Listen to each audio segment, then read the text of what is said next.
Good evening, friends. We're live. It is episode 83. We're going live straight for 100 days, actually 102, because we're also participating in StreamYard's challenge to go live every day in April 2021. So that's 30 days, and it is day 12 of that. So welcome. Appreciate you joining us here, whether you're watching live or if you're watching the replay. Let us know, hashtag live, hashtag replay, whichever one it is. We're thrilled to have you here. Thank you for joining us. We want to get right into it tonight.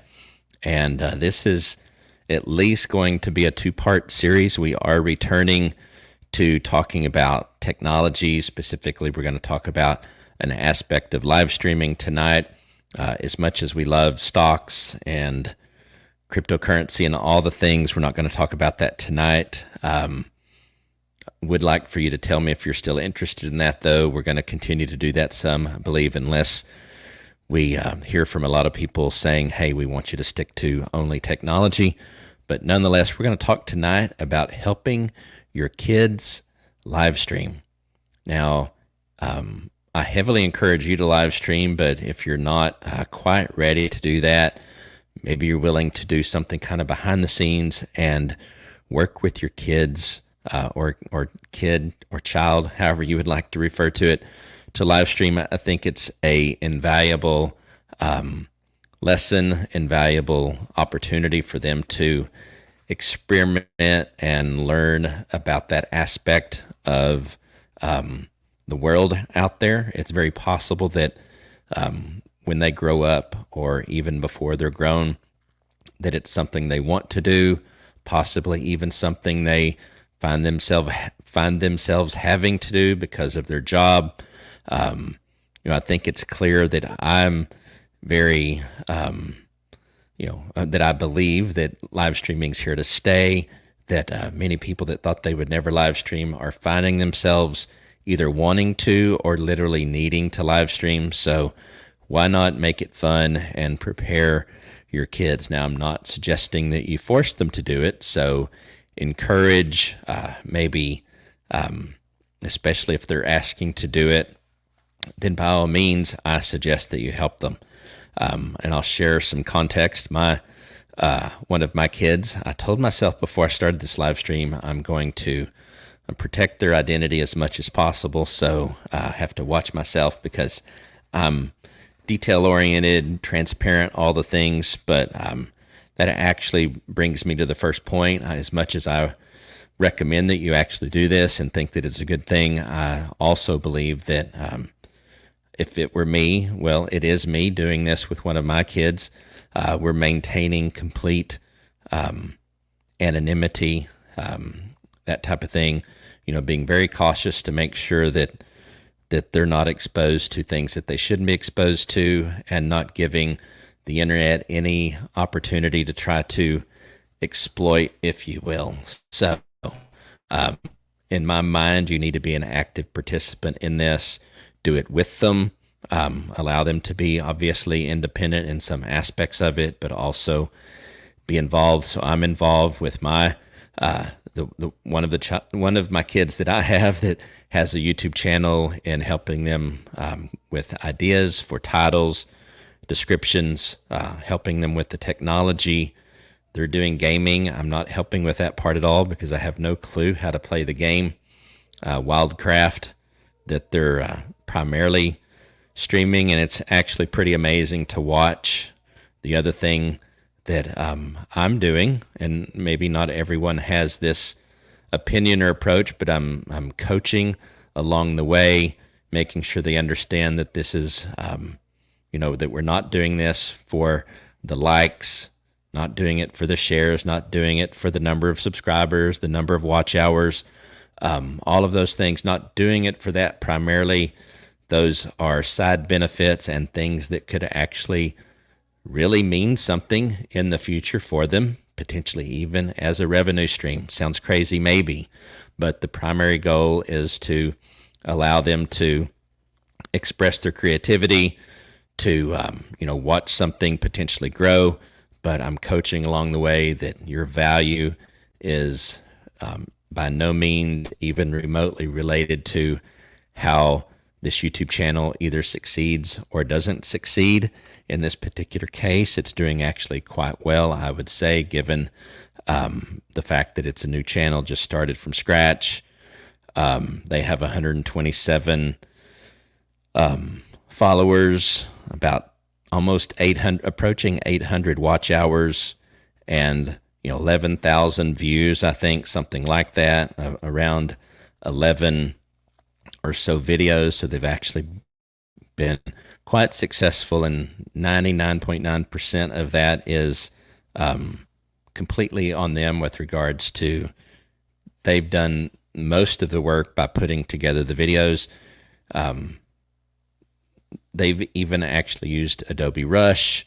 They first used a different program on an iPad, then moved to using Adobe Rush to edit their videos, doing titles, transitions, music, all of that, literally without any help from me.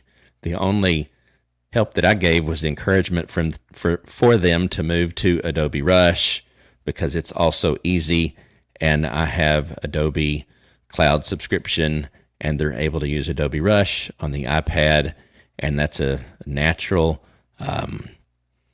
progression at some point to using Adobe Premiere Pro on a PC or Mac computer. So there's some intentionality there. And they picked it up great. There was initial resistance to move to something new for editing the videos, because obviously, it's kind of a setback. You get used to something else, but that was smooth for the most part. And now, today, first time that they did a live stream. So I helped them with the hardware, software. We use StreamYard. Pretty cool. So this is good for my StreamYard community. Obviously, not only can you use it for yourself, but I think it's a great tool to introduce your children, those that are interested in it at least. Again, I wouldn't force them, but those that show interest in doing it, maybe want to dabble, maybe they're not sure, maybe you can get them to at least try it, and maybe they like it. And as long as you manage, the time on the computer, the time on the iPad, all that kind of stuff, which all of us have to do as parents, or that's a big challenge at least. As long as I'm able to do that, then I think they're gaining all kinds of life lessons, and potentially, honestly, developing something that could be a career for them. Potentially, I don't know how many watching this believe that YouTube is really a legitimate thing.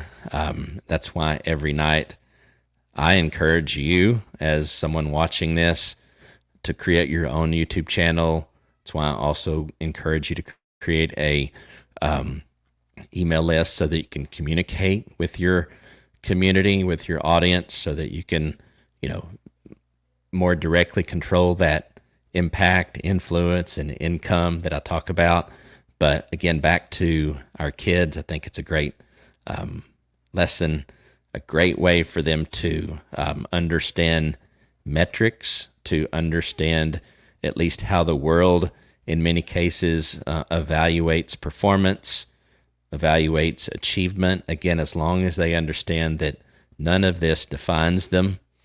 And, I continually reiterate that. It's not something I just talk about once, because I want to make sure that they understand, hey, you've got 127 likes. That's great. If you never get another one, you're learning a lot. Do this for yourself. Do this for the experience, and let's see where it goes from there. So, we're going to have, like I said, a part 2 to this, and I'm not quite through with tonight's stream, so hang in there, hang with me. But in part 2, we're going to talk more about the technical aspects of it. I've already mentioned Adobe Rush. You could obviously, if you have it, help them with using Adobe Premiere, let's say, or maybe you're on a Mac environment. You could help them with iMovie or Final Cut Pro, or on Mac or PC, DaVinci Resolve. There's a free version of that. So we'll talk a little bit more about that aspect of it, and the software aspect of it, StreamYard, I use an ATEM Mini, so we'll talk about that as well. But I do want to show you briefly the I do want to briefly show you their YouTube channel here. And this X Toxic Hazard is their handle, if you will, or their name in Wildcraft. So as you can see here, their first live stream today got 31 views. There were a lot of comments actually back and forth, which was really cool. 417 views on this other video that's a month old. 2,000 views on another one.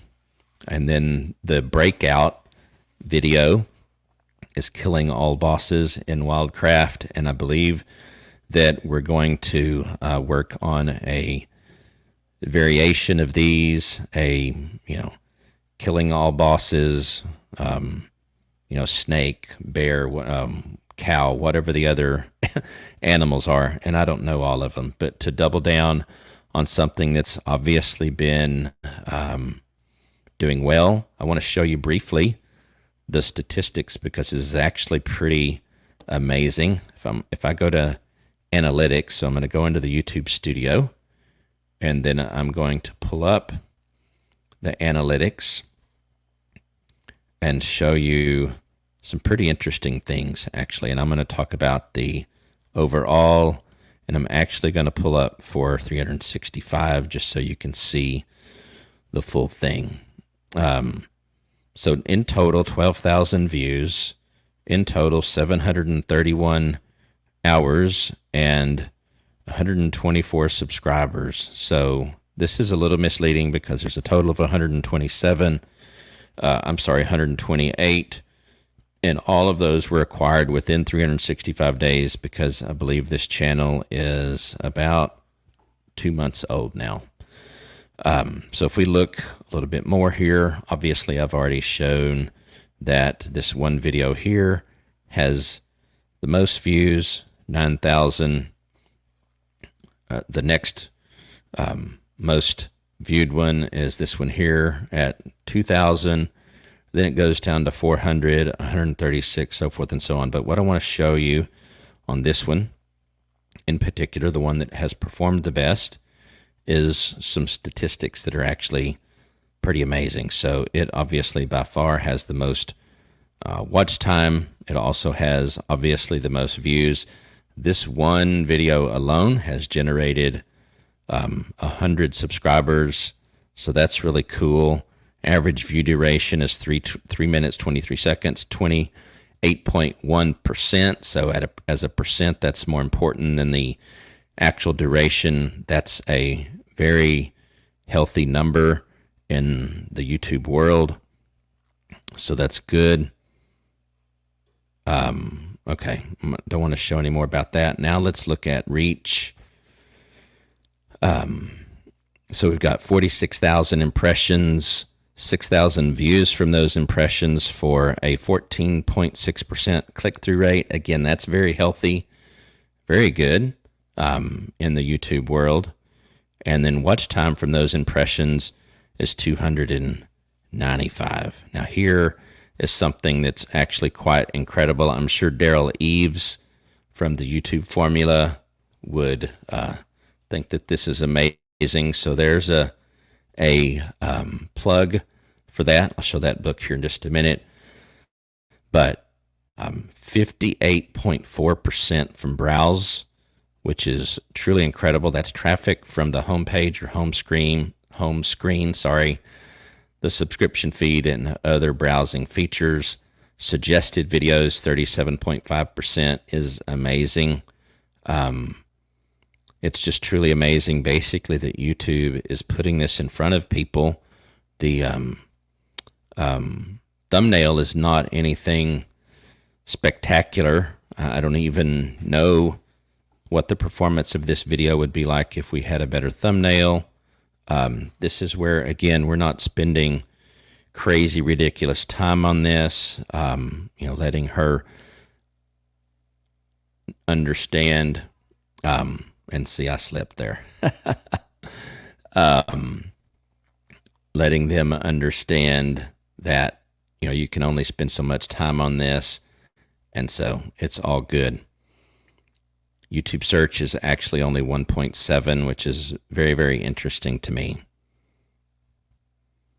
Google search, from a search perspective, 60%. Gmail, I don't even know. Well, I do know where that came from. I did send out to some of my friends, and say, hey, why don't you subscribe to this? One of my kids is putting together a YouTube channel, and they would love your support. I don't even know why these others show up, because they're 0%. Here's a very interesting thing as well. Traffic source, again, suggested 37.5%. Yeah. So now let's look at engagement real quick. Average view duration, we've already talked about. Not really focused so much on the end screens, so there's not a lot going on there. And then audience, this one's pretty interesting. This is normal as far as not subscribed, so most of her views, again, are coming from non-subscribers.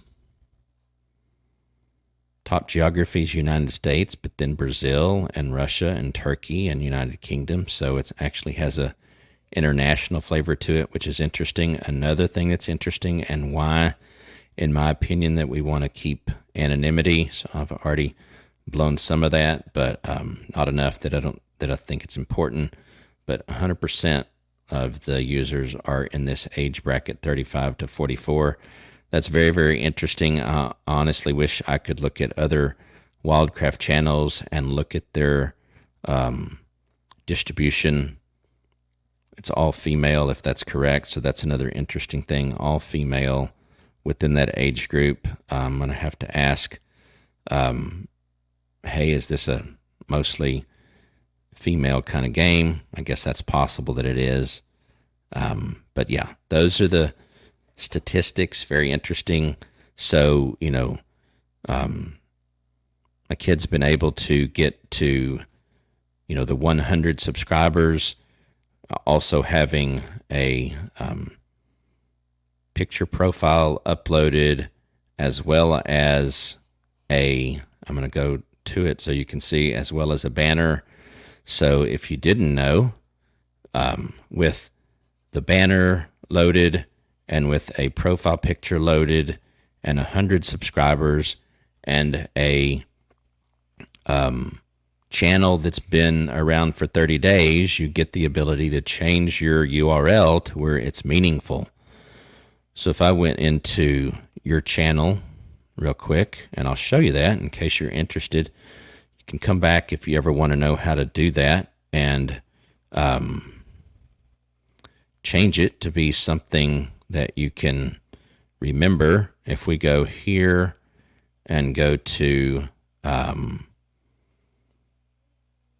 your channel, customize channel, was looking for that, sorry. So you go to your channel, customize channel, and then you go to basic info. If you've met the criteria, then you'll see this set a custom URL, and then I can go down here and it automatically suggests that it be this right here. Now, I think I can leave out the C. Maybe I can't, but I don't think you actually have to type that in, that part. So this is cool because then you can tell people what your URL is, and it can be memorable instead of this UCM81X, this, that, and the other. So that's cool. And do want to just say, again, I highly recommend that you, if they have the interest, go ahead and foster that interest. Do it with them. Do it as, have it be something that you can do together to a certain extent. Let them do as much of it as they can.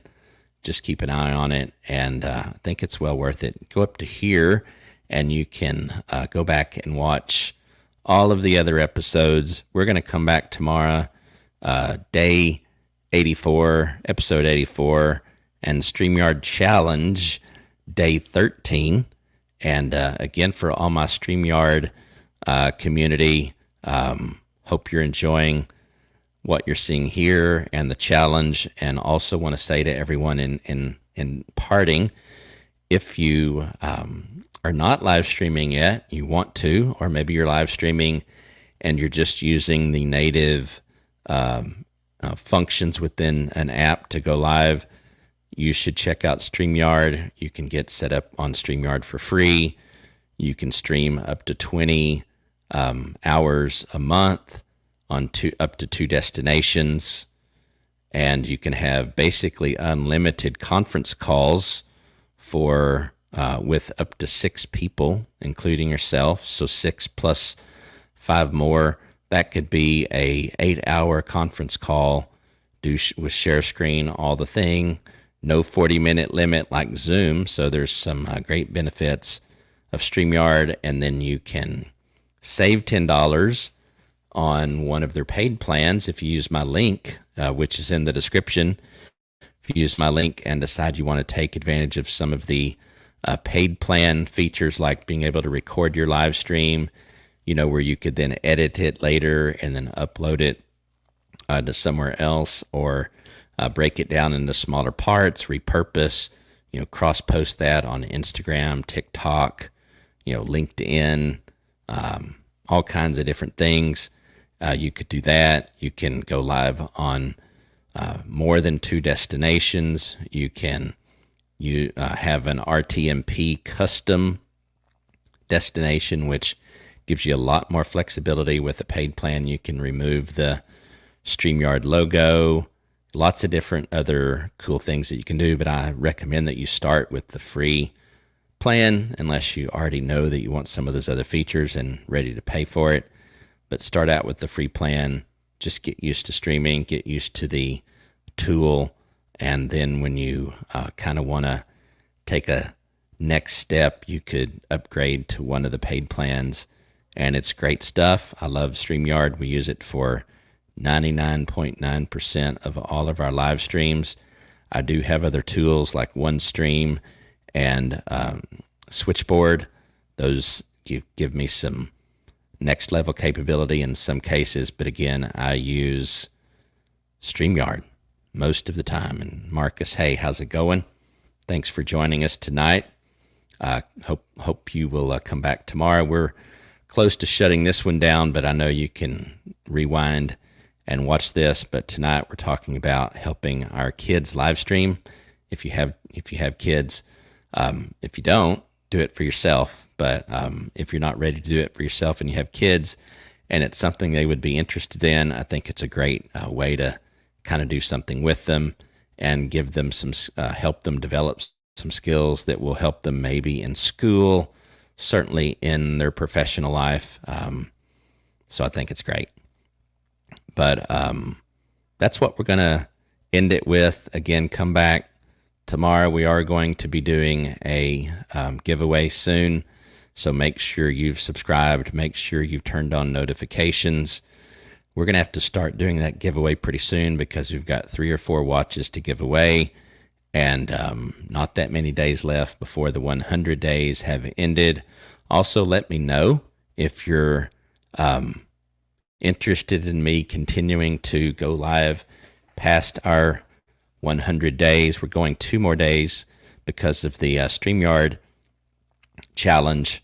But if you want us to keep going, that'd be great. Let me know. Let me know if you like the topics we've been talking about. We're going to, again, weave into this at times to talk about investing, stock market, real estate, possibly cryptocurrency, definitely some of those things. I was a finance major, so went to TCU, Texas Christian University. For those that might be curious, yes, I'm wearing a Texas A&M hat because I'm supporting my son who's going to Texas A&M, and He's an engineering major and a smart cookie. So say hi to him if he's watching this by chance. But yeah, so that's what we've got for tonight. Appreciate you being with us. Appreciate you coming back tomorrow, and we'll do it again. All right. Good night.